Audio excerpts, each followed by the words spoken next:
The Georgia sun hung low, painting the sky in streaks of orange and gold as Clarence Darnell eased his old Ford Ranger into the familiar narrow parking space at Jean's Roadhouse grill.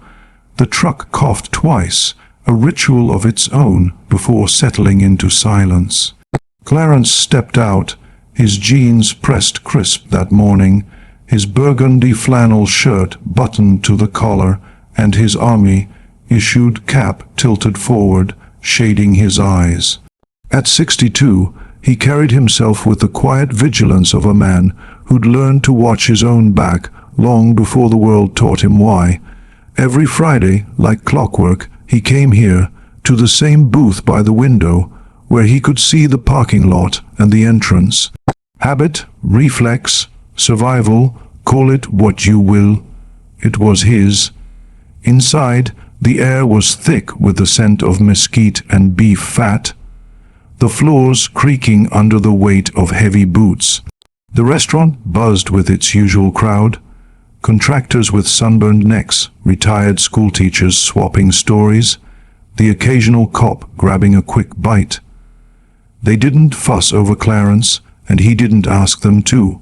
They gave him space, the kind you offer a man whose eyes carry more history than his words ever will. He didn't need a menu, never had. Medium, rare ribeye, house fries, collard greens, and a glass of iced tea, 2 sugars, no lemon. That was Clarence's order, as steady as the tides. In a town like Savannah, where rituals held weight, this was his anchor. But tonight something felt off, not in a loud, obvious way. Just a subtle shift, like a breeze that carries a storm's first warning. Bernice, the usual waitress with her clinking bracelets and booming voice, wasn't there. Instead, a new face approached his table. She was young, mid to late 20s, with pale skin and a ponytail pulled so tight it seemed to hold her together. Her name tag read E. Carver. She clutched her notepad like it was a lifeline, her smile strained, as if it took effort to keep it in place. "Hi there," she said, voice soft but steady. "I'll be taking care of you tonight. You ready to order?" Clarence looked up slowly, his gaze calm but piercing. "Medium, rare ribeye, fries, greens, tea sweet." She blinked, scribbling quickly. "Yes, sir." Her pen moved fast, and she was already turning away when he added, "No lemon." She paused, nodded, and jotted it down before heading toward the kitchen. It should have been the end of it, just another order in a long line of Fridays. But 5 minutes later, she was back, empty-handed, standing beside his table. Her eyes flicked toward the kitchen, then back to him. She hesitated, lips parting, then shutting again. Sorry, what was your name?" she asked, her voice barely above a whisper. "Clarence," he said, his tone even, but his eyes narrowed just a fraction. She leaned in slightly, close enough that her words were for him alone. "Clarence, can I ask how long you plan on staying tonight?" His fingers curled lightly around the edge of the table, his posture unchanged, but his mind shifting gears. "Long enough to finish my meal," he said, his voice low, steady. "Why?"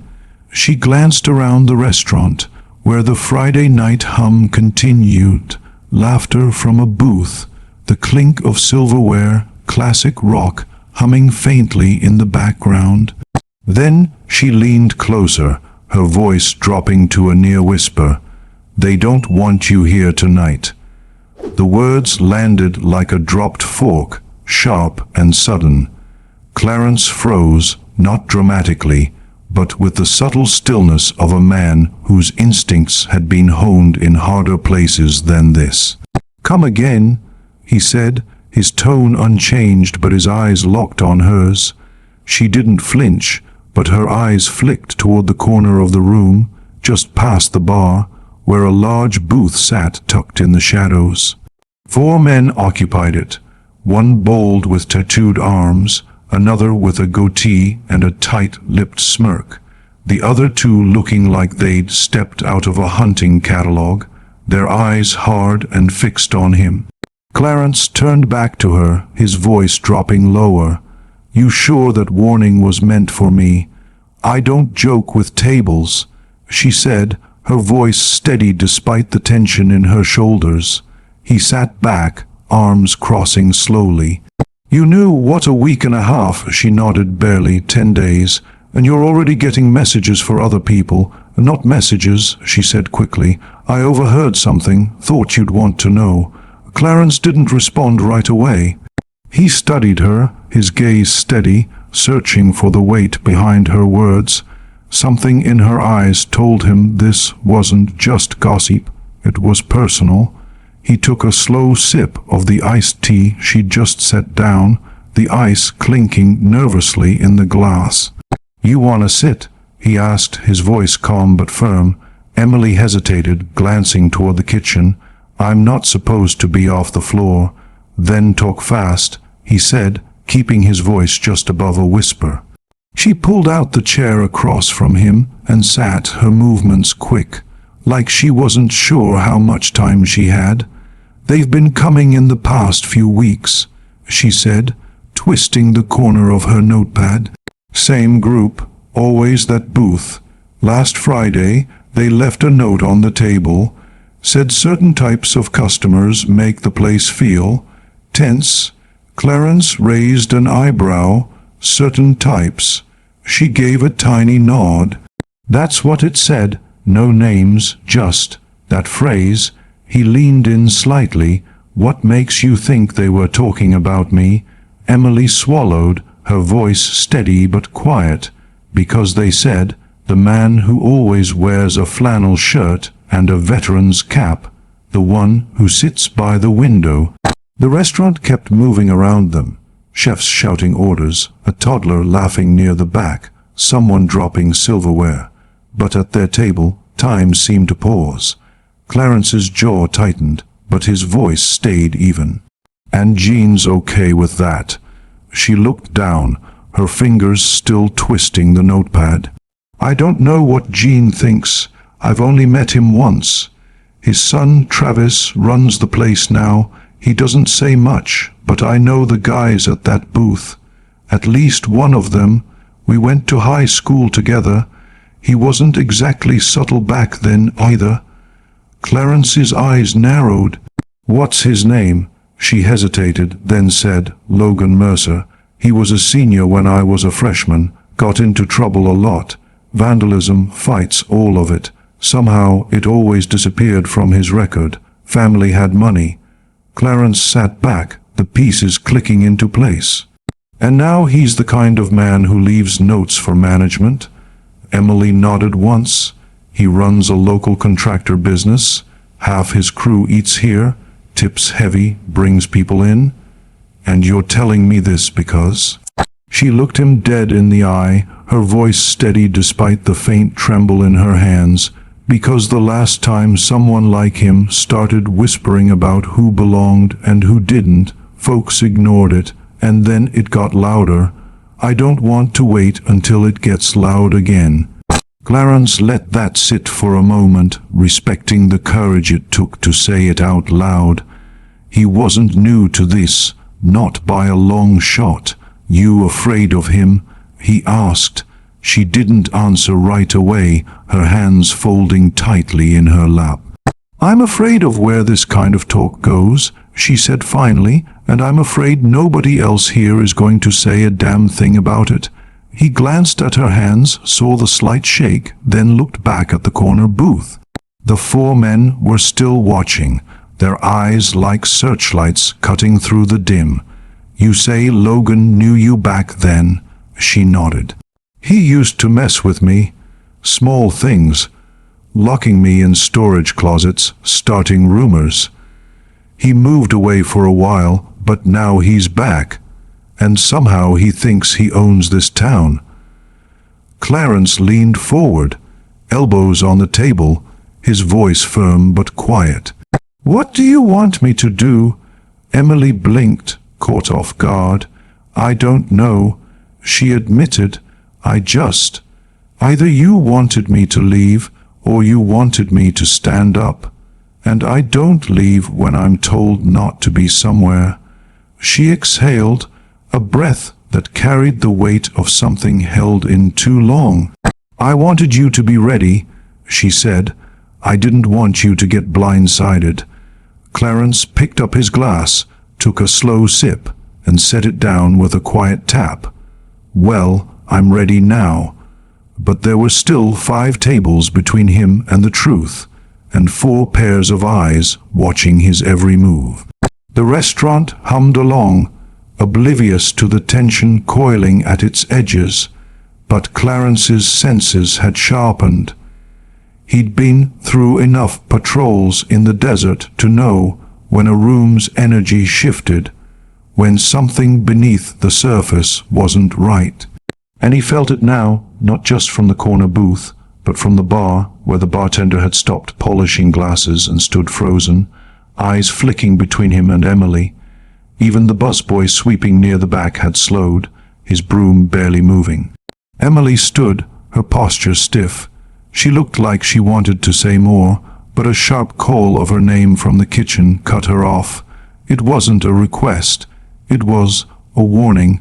She gave Clarence a tight glance, then turned and hurried toward the kitchen doors, disappearing behind them. Clarence stayed put, back straight, gaze level. He didn't reach for his phone or his keys. He just sat, calm as a still lake, like he was the only man in the room who didn't need to pretend. 10 seconds later, the chair across from him scraped. A body eased into it.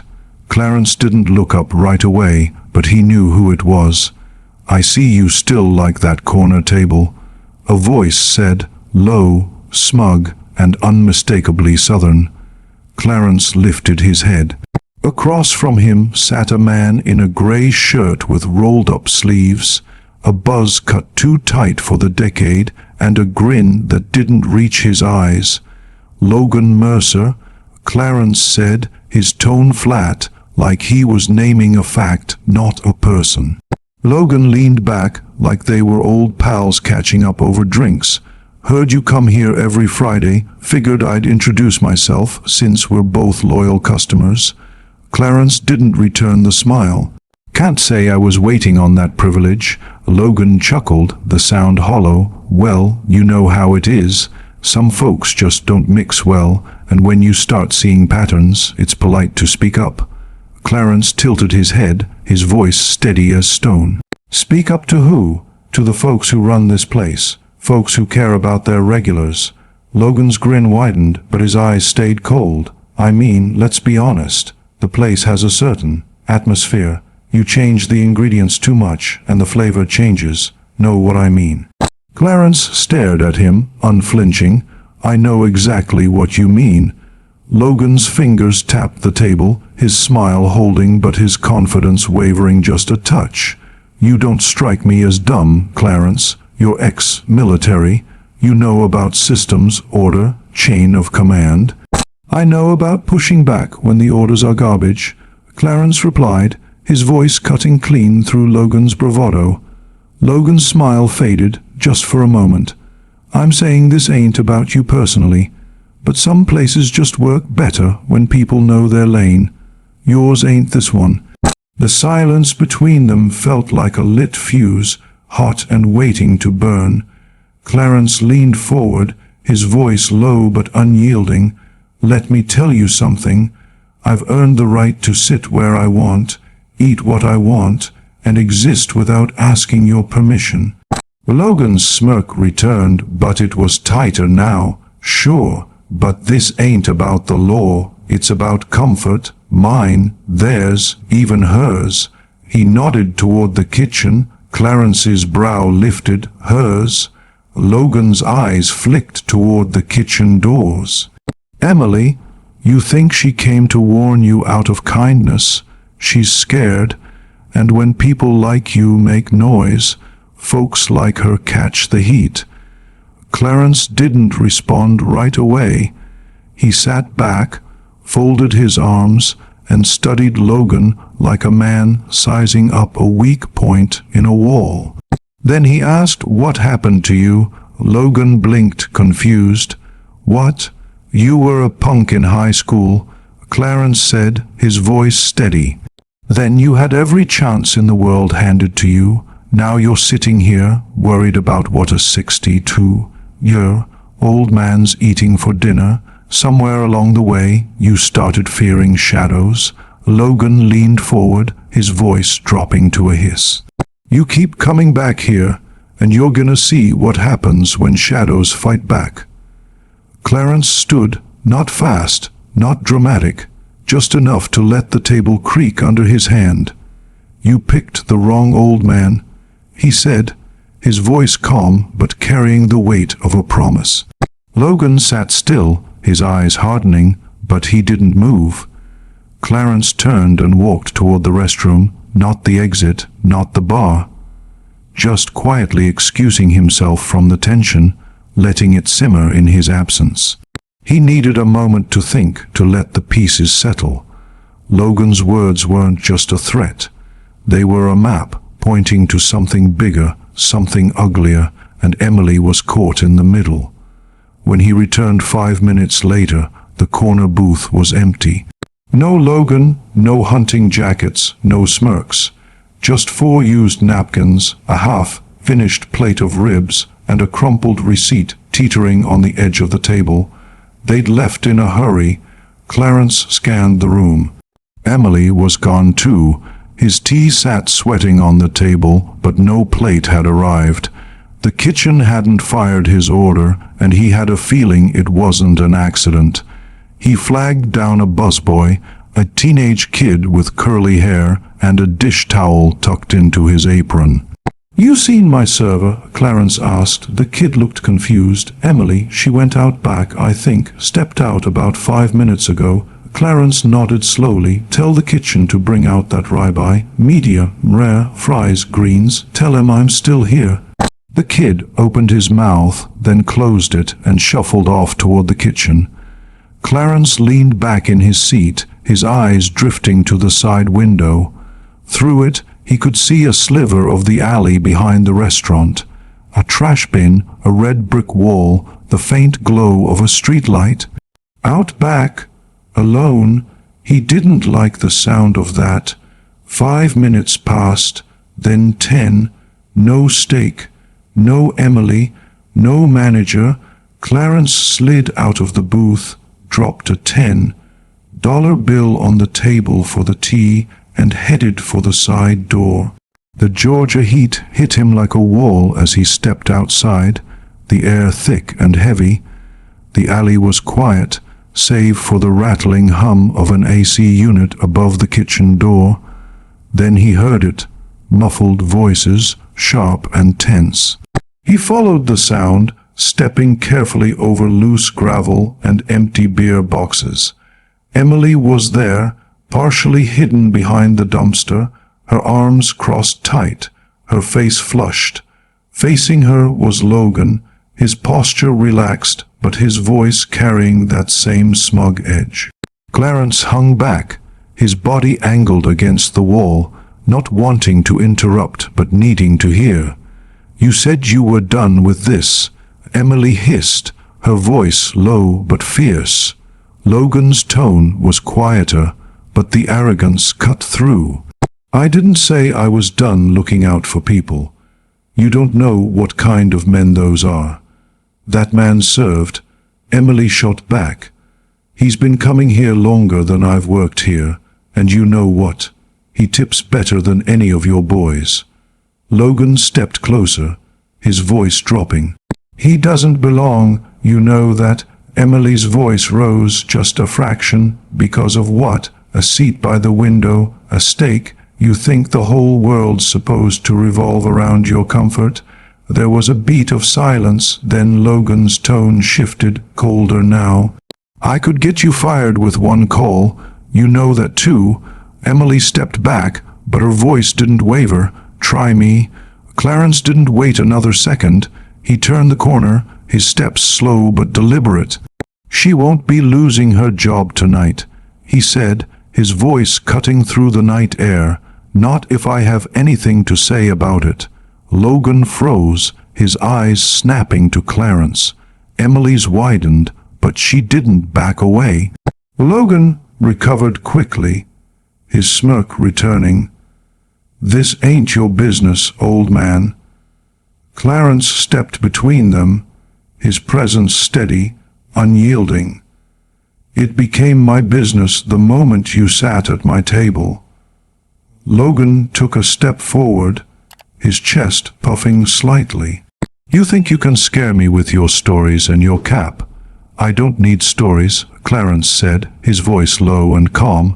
"I've lived long enough to know exactly what men like you try to do when no one's looking, but you picked the wrong pair tonight." For a moment, no one moved. The air was thick, the tension like a wire pulled taut.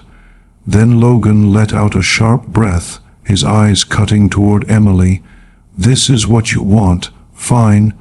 Don't say I didn't warn you." He turned and walked off, muttering something under his breath, his boots crunching against the gravel. Emily exhaled hard, like she'd been holding her breath since her shift started. "You didn't have to do that," she said quietly. Clarence kept his eyes on the alley's exit, where Logan had disappeared. "Sure I did." They stood there in the thick night air, the AC unit buzzing above them, the world feeling both smaller and larger than it had an hour ago. Clarence knew this wasn't just about one dinner. It was about lines, where they were drawn, who got to draw them, and who had the courage to cross them. And as he glanced at Emily, her arms still crossed but her eyes steady, he knew this night was far from over. The alley behind Jean's Roadhouse grill was a narrow strip of gravel and shadow, lit only by the faint glow of a street lamp and the flickering neon of the restaurant's sign. The air was heavy with the scent of grease and summer heat, the kind that clung to your skin and made every breath feel like a choice. Clarence Darnell stood near the dumpster, his back angled against the brick wall, his eyes fixed on the spot where Logan Mercer had disappeared moments ago. Emily Carver stood a few feet away, her arms still crossed, her face flushed but resolute. The buzzing AC unit above the kitchen door filled the silence between them, but it couldn't drown out the weight of what had just happened. "You didn't have to do that," Emily repeated, her voice softer now, almost swallowed by the night. Clarence didn't turn to face her, his gaze still locked on the alley's exit. "Sure I did," he said again, his tone steady, like a man who'd long ago stopped second, guessing his decisions. "You don't let a man like that walk away thinking he won." She let out a small, shaky laugh, not from humor, but from the release of tension. "You make it sound simple. It's not," Clarence said, finally turning to look at her. His eyes, sharp and weathered, caught hers in the dim light. "But you already knew that." Emily nodded, rubbing the side of her arm as if trying to shake off the chill of Logan's words. "He's not new to this," she said, her voice low. "Back in high school, he was cruel, not the loud, obvious kind, the kind that stays just under the radar, locking me in storage closets, spreading rumors, making sure he always had someone to vouch for him. Coaches, teachers, you name it. His family's money made sure nothing stuck." Clarence's jaw tightened, but he didn't interrupt. He'd seen men like Logan before, men who wielded power like a blade, cutting just deep enough to hurt without leaving a visible scar. And now he's got a company, he said, more statement than question. "Yeah," Emily said, her eyes flicking toward the parking lot. "Roofing and remodeling, mostly. Crew of about a dozen. Jean's son, Travis, gives him a discount for their jobs, so he started bringing his guys here every week. Pays cash, tips heavy, drinks light beer, plays the part." "Plays the part," Clarence repeated, the words carrying a weight of their own. He leaned slightly against the wall, his posture relaxed but his mind sharp. And every Friday, when someone walks in who doesn't look like them, it changes. Emily's eyes met his, a flicker of recognition passing between them. Exactly. One night, a black couple came in, sat at the bar. 15 minutes later, Logan's crew walked out. Didn't order a thing. Clarence took that in, his expression unreadable, but his mind turning. Anybody else notice? She shrugged, her shoulders tight. Some of the kitchen staff do, but they don't say much. Most of them are just trying to get through their shifts, keep their heads down. You don't rock the boat when your paycheck's on the line. He gave a small nod, the kind that said he understood more than he'd ever say out loud. That silence can cost people more than a paycheck. Emily glanced toward the back door, her fingers twisting the edge of her apron. You think I'm stupid for saying something? Clarence looked at her squarely, his gaze steady and unflinching. No, I think you're the only one around here who still remembers what decency looks like. She gave a sad smile, the kind that carried years of weight. That's the thing, though. Decency doesn't pay rent. I've got a 4-year-old. His dad left before he turned 2. I need this job. I need the tips. But I also can't look him in the face every morning knowing I kept quiet because it was easier. Clarence reached into his back pocket, pulled out his wallet, and placed 2 $20 bills in her hand. That's not pity, he said as she opened her mouth to protest. It's thanks for telling me, for doing what others wouldn't. She tried to hand the money back, but he gently pushed her hand away. You're not invisible, Emily, and if he ever makes you feel like you are, you let me know. She didn't respond right away, just folded the bills carefully and tucked them into her apron. Then she looked at him, her eyes steady again. He's not done, Clarence. He won't take tonight lightly. He'll come back, and he'll either make me the problem or make you the example. Clarence's gaze drifted toward the edge of the parking lot, where the streetlights barely reached. Let him come back, he said, his voice low but firm. I've fought worse than a man who hides behind steak knives and contracts. Emily gave a soft chuckle, the sound carrying a hint of relief. You know, when I first saw you come in, I didn't think much. Just another regular with his routine. Quiet, polite, but now what? He asked, not unkindly. She shook her head, a small smile tugging at her lips. Now I think I'd feel safer if this place was full of men like you. Clarence allowed himself a faint smile, the first of the night. Then maybe there's still hope for this town. The back door swung open suddenly, the hinges groaning under the weight. The busboy, his curly hair damp with sweat, poked his head out.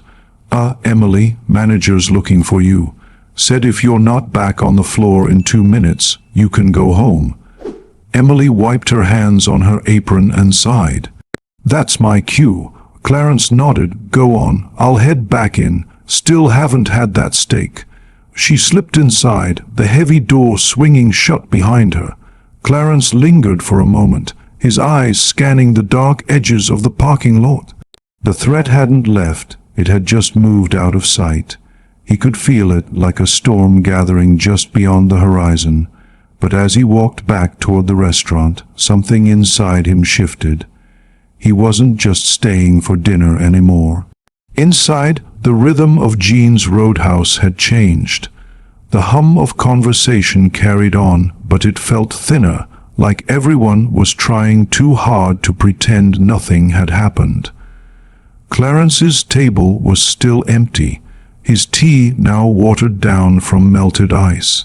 A fresh glass sat beside it, the ice still sharp and clear, and in the booth across from his sat a man he hadn't seen before, all wiry, with a button-down shirt tucked a little too tightly. His name tag read Travis Landry.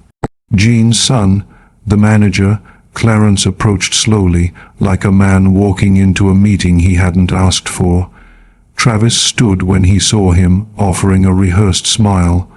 "Mr. Darnell," he began, his voice smooth but practiced. "I just wanted to check in and personally apologize for the wait. There's been a bit of confusion in the kitchen tonight." Clarence's expression didn't shift. Confusion? Travis nodded quickly. Yeah, miscommunication. Emily didn't put your ticket in until just a few minutes ago, but we'll cover the meal tonight on the house." Clarence didn't sit. He stayed standing, his eyes locked on Travis. "You sure that's the only thing going on back there?" he asked, his voice calm but pointed. Travis's smile twitched, just for a second, of course. What else would there be? Clarence let the question hang, heavy in the air. Then he slid into his seat, his movements deliberate. "Then I'll wait. That steak better be worth the delay." Travis sat back down, his smile less comfortable now. "I hear you're a veteran," he said, trying to shift the tone. "We appreciate your service." Clarence just stared at him, his hands folded on the table. "You hear that from Logan?" Travis hesitated, caught off guard. "Well, I mean, it's kind of known. You wear the cap." Clarence gave a slow nod. "I earned this cap, didn't buy it to make conversation." Travis chuckled, the sound awkward and forced. "Right, well, we appreciate it." Clarence leaned forward slightly, his voice low but firm. "Travis, you've got a problem, and it's not just Logan. You've got staff who know what's going on. They've heard things, seen how certain customers get treated, and instead of addressing it, you're hoping it goes quiet on its own." Travis's face froze, his smile vanishing. "I don't follow," he said, but his eyes betrayed him, flicking toward the bar, then back. "You've got customers in here every Friday treating this place like their own clubhouse," Clarence said, his tone unwavering. "Leaving threats, staring folks down, whispering to management. And you don't shut it down. You feed it, because it's easier." Travis shifted, his arms crossing defensively. "This is a family restaurant, Mr. Darnell. We don't want drama. People come here to relax, not argue over politics or—" "This isn't politics," Clarence cut in, his voice steady as iron. "This is basic decency. If that's too hard to manage, then you've got no business running your daddy's restaurant." Travis looked stung, but he didn't argue. "Look," he said, lowering his voice, "Emily's been through a lot. She's got her baggage. I gave her a shot when no one else would. But if she starts stirring stuff up, I can't protect her." Clarence's tone cooled, his eyes narrowing. "That girl doesn't need protecting. She needs backup. There's a difference." Travis opened his mouth, then closed it. He stood, his movements stiff. "Your steak will be out soon. I'll make sure it's done right." He walked off without another word, disappearing toward the kitchen. Clarence let out a slow breath, his eyes drifting to the kitchen doors. Still no sign of Emily. He took a sip of the new tea, wheat, cold just right, and waited. 5 minutes later, his plate arrived, carried by Emily herself. The steak was hot, seared to perfection, the fries crisp, the greens steaming with a hint of vinegar. She set it down gently, then leaned in. "Sorry for the delay." "No need to apologize," Clarence said, his voice softer now. "You all right?" She gave a short nod, her eyes steady but guarded. "Travis talked to me, told me I should be careful what I say to customers, said I might have misunderstood some things." Clarence raised an eyebrow, cutting into his steak. "Did you misunderstand?" She looked him straight in the eye, not even a little. He chewed slowly, deliberately, letting her words settle, then let him be nervous. That's how things change. Emily didn't smile, but she stood a little straighter, like a weight had shifted. "Can I tell you something?" she asked, her voice barely above a whisper. Clarence nodded, his fork pausing mid-bite. "I came back here last year," she said, her eyes drifting to the window. "Moved in with my aunt after my son's dad walked out. I hadn't seen Logan since school, but the minute I applied here and he saw me, it was like he picked up right where he left off, watching me. Not just me. Every table that didn't look like his people." Clarence nodded slightly, his voice calm but firm. "That's not ignorance. That's training. He learned it somewhere and never got told it was wrong." Emily blinked, caught off guard by the clarity of his words. "The fact that you saw it, named it, and warned me," he continued, taking another bite, "that means you broke that cycle." She seemed to stand taller, but the weight of the night still lingered in her eyes. Neither of them could shake the feeling that Logan wasn't gone for good, that Travis was just waiting for the storm to pass. Clarence ate in silence, not out of discomfort, but because his thoughts were loud and his mouth had work to do. Each bite was perfect, but the taste didn't register. He wasn't thinking about the steak. He was thinking about lines and where he was willing to draw his. After a few minutes, he placed his fork down, wiped his mouth, and stood. The restaurant wasn't loud, but it wasn't quiet either. He knew how to command attention without raising his voice, and he did just that as he walked to the front counter, where Travis stood talking to the hostess. "Travis," Clarence said, his voice plain but firm. Travis turned, startled. "Everything okay, Mr. Darnell? I hope the meal was. I paid for it." Clarence interrupted, his tone cutting through the pleasantries. "And I'm not leaving without saying what I came to say." Travis's smile faltered, his eyes darting around the room. "Maybe we should talk in my office." "No," Clarence said firmly. "We're gonna talk right here in front of whoever's listening." Several heads turned, conversations softening. Clarence glanced around, his voice steady but clear, carrying across the room. "I've been eating here for 6 years. Never caused trouble, never asked for a thing. But tonight, I watched a woman half your age show more courage than you've got in your whole body." Travis stepped forward, his voice low, urgent. "You're making this worse." Clarence raised his voice just enough, not shouting, just clear.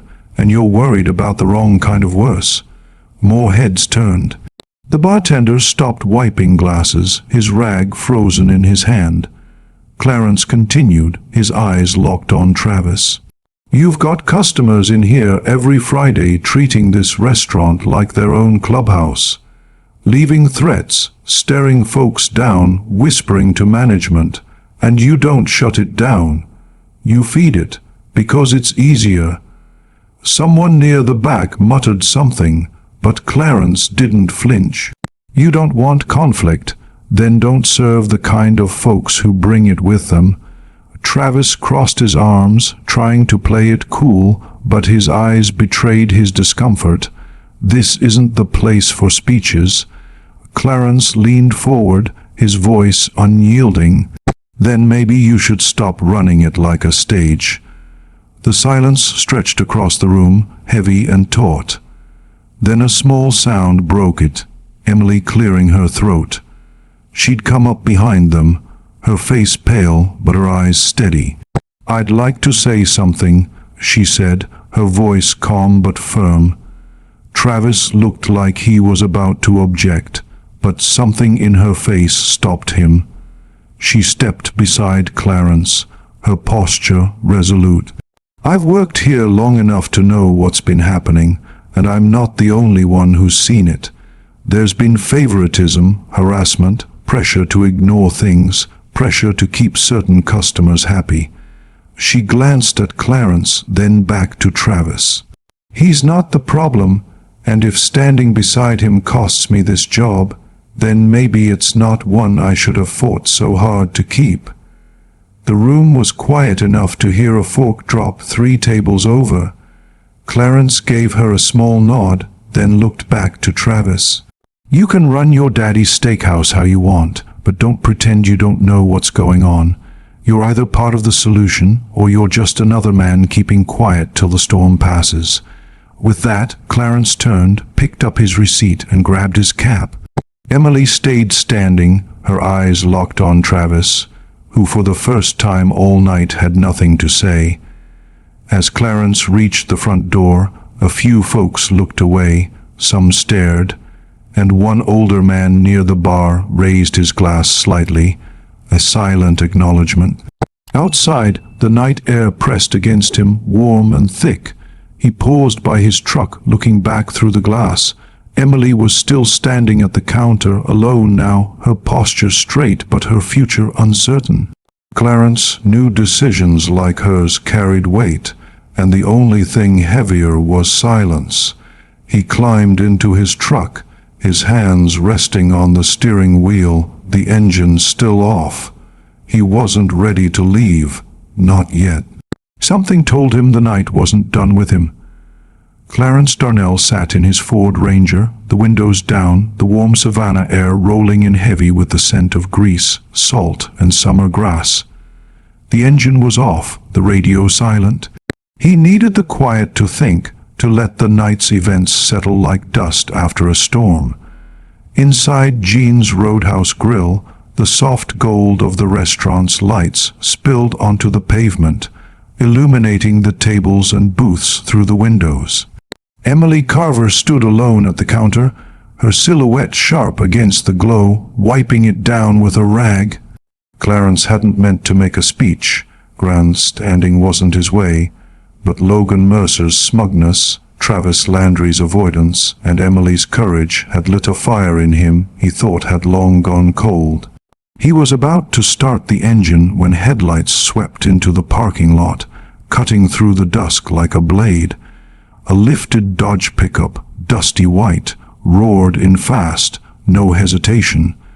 Clarence didn't need a second glance to know who it was. Logan Mercer. 3 of the 4 men from the corner booth jumped out before the truck came to a full stop, their boots hitting the gravel with purpose. Logan climbed out last, adjusting his belt like a man arriving to settle a score.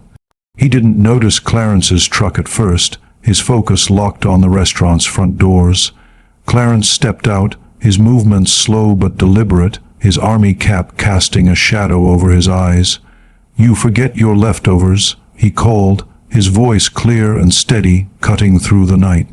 Logan turned, his posture shifting quick, like a man caught mid-plan. "Didn't expect you to still be here," he muttered, his smirk returning but not as confident as before.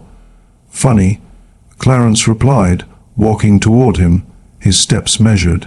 "I figured you'd be gone by now. Pride makes people move faster than they should." Logan's 2 buddies stood behind him, arms crossed, silent but tense, waiting for a cue. The 3rd man lingered by the truck, his posture less certain. Clarence clocked them all, his senses sharp from years of reading rooms or battlefields, where tension could turn deadly in a blink. He stopped 5 feet from Logan, close enough to make his presence felt, far enough to keep the situation from boiling over. "I told you earlier," Clarence said, his voice low but unyielding. "You picked the wrong man." Logan rolled his eyes, but the gesture lacked conviction. "You made your little scene, said your piece. That doesn't change how things work around here." Clarence pointed to the restaurant window, where Emily's silhouette was just visible, still wiping down the counter. That girl in there made a choice tonight, a hard one, stood up while everyone else pretended not to see. "Yeah," Logan said, his voice dripping with disdain. "And what do you think happens when people do that? They lose." Clarence tilted his head, his gaze steady, sometimes, but not always. Sometimes people like you don't get the last word." Logan chuckled, but it wasn't a real laugh. It was the sound of a man trying to hold his ground. "You think speeches scare me? You think standing out here in the dark makes you strong?" Clarence took a step closer, his voice dropping lower, each word deliberate. "You've had this town in your back pocket so long, you forgot what it means to earn respect. All you've got left is intimidation. That's not strength. That's cowardice with a truck bed." Logan's jaw clenched, his fingers twitching at his sides. The man behind him, younger, with a shaved head and thick arms, stepped forward slightly, his energy nervous, like he was trying to read the room. Clarence clocked him instantly. "You really gonna try this here?" Clarence asked, his eyes flicking to the man, then back to Logan. Outside a family restaurant, lights on, cameras running. The man hesitated, his posture softening just enough to show doubt. Clarence turned back to Logan. "Your whole act, it falls apart in daylight. You're not invisible, not protected. And if you ever make that girl inside feel unsafe again, I'll make sure every corner of this town knows your name for exactly what it is." For the first time all night, Logan didn't have a comeback. He stood there, breathing hard, his eyes flickering with something new, not fear, not yet, but uncertainty.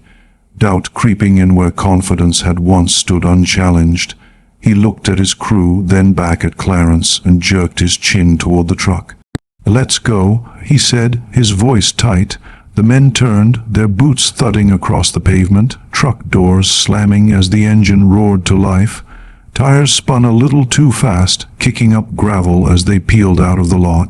Clarence stayed put, arms loose at his sides, watching the taillights disappear down East Durham Avenue. Only then did he turn, walking slowly back toward the restaurant. He paused just outside the front door, catching Emily's eye through the glass. She was wiping down a table near the window, alone again.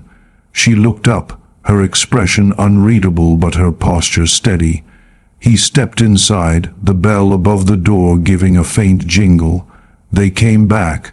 she asked, her voice calm but curious. "Yeah," Clarence said, adjusting his cap. "But they're gone now."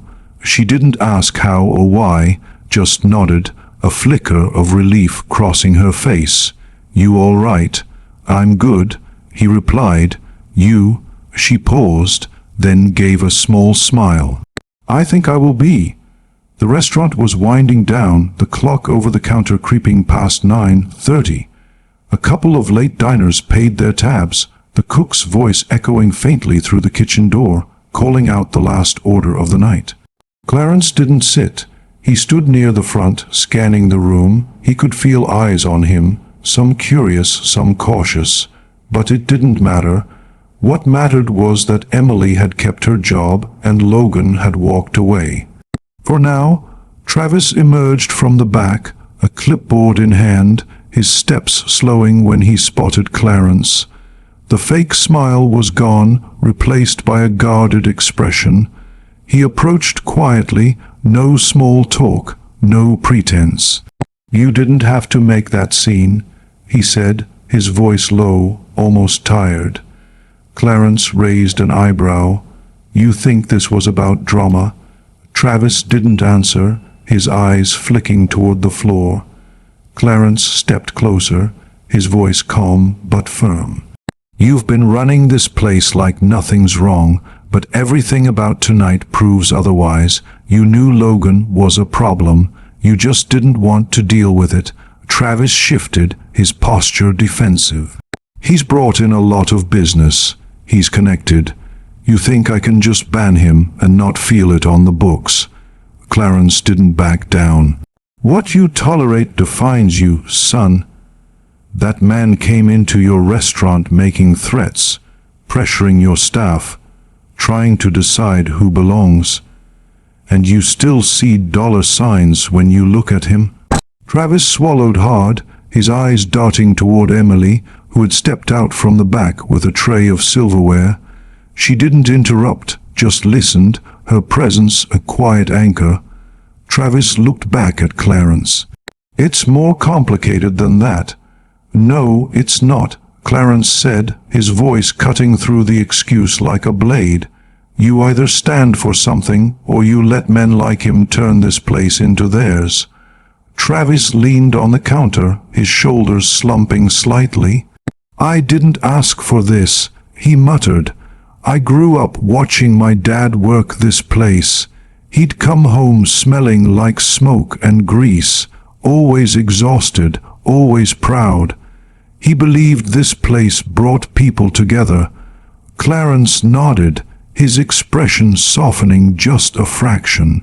"So what would he say if he walked in tonight and saw what it's become?" Travis didn't answer, his eyes fixed on the counter. Emily stepped forward, her voice steady but gentle. "You don't have to fix everything tonight, Travis, but you do need to start. Fire me if you want, but I'm not lying about what's been happening, and I'm not covering for anyone."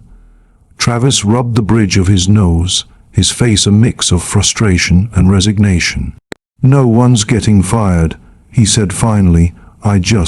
I need time to figure this out." Clarence shook his head slightly. "You don't have time. The clock's been ticking. All you've got left is a choice." Travis looked at them both, Clarence with his calm fire, Emily with her quiet resolve, then nodded once, a small gesture that carried more weight than words. "I'll handle it," he said, his voice low but firm. Clarence didn't smile. "We'll see." He turned toward the door, Emily following him out into the night air. They stood in the parking lot for a moment, the world around them quiet except for the distant hum of traffic.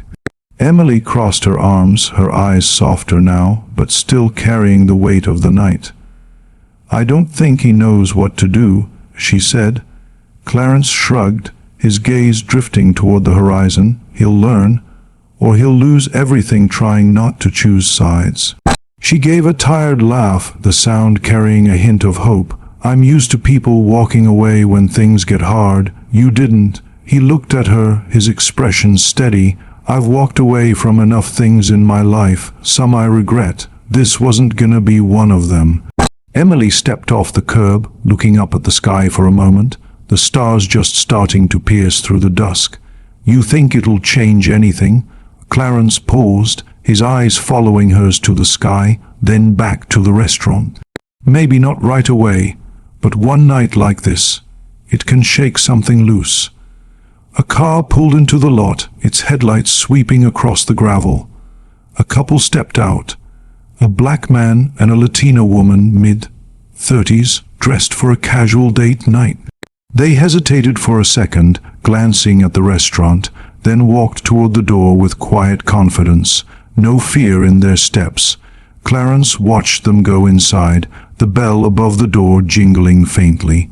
He didn't say a word, but that small moment, their ease, their presence, felt like the start of something new, even if it was too early to name it. He climbed into his truck, the door creaking as he settled into the driver's seat. Emily gave him a small wave, then turned back toward the restaurant, her apron swaying slightly as she walked. Clarence sat for a moment, the engine still off, his hands resting on the wheel. He wasn't angry, not anymore. He was tired, the kind of tired that came from carrying 2 years of battles, big and small, on his shoulders. Tired of explaining what should have been obvious. Tired of watching younger folks like Emily stand alone when they shouldn't have to. Tired of hearing the same coded phrases he'd heard since he was a boy growing up outside Mobile. But there was something else, too. Something like pride, not in himself, but in her. Emily Carver, with nothing to her name but rent, debt, a 4-year-old, and a job that barely covered it all, had chosen the harder path. She didn't whisper behind doors or look the other way. She spoke when it mattered, knowing it might cost her. That kind of courage wasn't loud, but it was heavy, and it left echoes. 2 days later, Clarence's phone buzzed on his kitchen counter. He picked it up, the screen showing an unknown number. "Hello." "Hey, it's Emily," came the voice, steady but warm. "Just thought you should know, Logan's crew didn't come back this Friday." Travis posted a sign on the door. "Says this place serves everyone, and those who don't like it can eat somewhere else." Clarence smiled just once, quietly. "Good," he said. "That's a start." Emily hesitated, then added, "You coming in this week?" He paused, glancing out his window at the quiet street. Wouldn't miss it. He could hear the relief in her voice. "Well, tea's waiting, no lemon." They hung up, and that Friday at exactly 6:07 p.m., Clarence pulled into his usual parking space at Jean's Roadhouse Grill. The lot wasn't packed, but it wasn't empty either. Inside, the air smelled of mesquite and beef fat, the floors creaking under familiar boots. Families sat at tables, couples shared booths, and two teenage boys laughed over a plate of fries. Nothing dramatic, nothing performative, just life moving forward. Emily greeted him with a smile, not forced, not cautious, but honest. "Your table's open," she said, gesturing to the booth by the window. He looked around, his eyes catching a new sign in the window near the entrance. Simple white letters on black cardstock, "Respect is served here." Clarence took his seat, his cap resting on the table beside him. His steak came out 15 minutes later. Medium rare, fries hot, greens seasoned just right. For the first time in a long while, he tasted every bite, the flavors sharp and clear. Across the restaurant, Travis stood near the bar, watching the room like a man seeing it with new eyes. Their gazes met, no nod, no small talk, but something passed between them, something wordless, maybe still unfinished, but real. When Clarence finished eating, Emily brought the check. He reached into his wallet, pulled out a crisp 50, and tucked it into the leather folder. No note, no signature, just enough to say keep going. He stood, his back straight, and adjusted his cap. Emily touched his arm lightly as he turned to leave. "Thank you," she said, her eyes steady. Clarence looked at her, his voice quiet but firm, saying the thing he wished someone had said to him when he was younger. "Don't let them teach you to stay quiet just to stay safe." He walked out, the sun dipping low, casting the world in that soft orange hour before dusk, when everything feels half real, half memory. He opened his truck door, sat for a moment, and started the engine. In that quiet pause, he realized something. Sometimes the smallest stand, a conversation at a dinner table, a warning whispered between orders, a refusal to move, an echo louder than the loudest fight. Sometimes courage doesn't roar. It leans in, says what needs to be said, and trusts the world to hear it. Inside, the restaurant carried on, its rhythm steady but different now. The sign in the window stood as a quiet promise, and Emily moved between tables, her smile a little brighter, her steps a little lighter. Logan's absence was a victory, small but real, and Travis's choice, however reluctant, was a start. Clarence drove off, the road stretching out before him, the weight of the night settling into something like hope. One voice, one night, one stand. It wasn't everything, but it was enough to remind the room that silence was not the same as peace. If you liked this story, please like, subscribe, and share it with others so they can learn something from it too.